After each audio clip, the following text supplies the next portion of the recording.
సత్తికి మాటలు సక్క రావు గన్ని అబ్బా ఒక్కపారు చూస్తే చాలు హాల లెక్కనే చేస్తుంటాడు. అలా మాట తీరు అలా నడకను ఉట్టిగానే చేసి చూపిస్తాడు. ఇక మా ఆఫీసులనైతే మంగ్లీ లెక్క నా లెక్క మాట్లాడమని సత్తిని దొరకబట్టి మరీ చెప్పించుకుంటారు మా వాళ్ళంతా. ఇక సేమ్ టు సేమ్ సత్తి లెక్కనే ఒక లీడర్ కూడా మోడీ సార్ లెక్క మాట్లాడిండు. మోడీ సార్ గొంతుతోని మిమిక్రీ చేసినా గా లీడర్ ఎవరో అరుచుకుందామా? అయ్యో మేడం,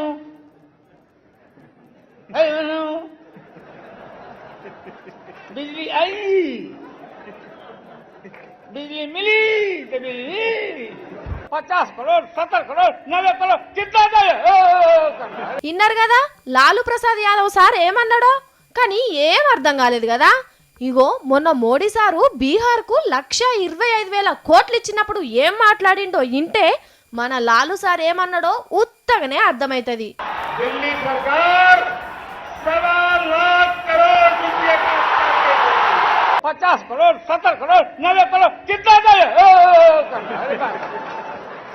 अब विद्यार्थी परिषद का लड़का आगे बैठ के मोदी मोदी मोदी हम लोग नहीं समझते हैं. అర్థమైంది కదా, ఎలక్షన్లు వస్తున్నాయి కదా అని ఏగురం కొద్ది పోయి ప్యాకేజీ ఇచ్చిన మోడీ సార్ను గిట్లెక్కించుకున్నాడు లాలు సారు.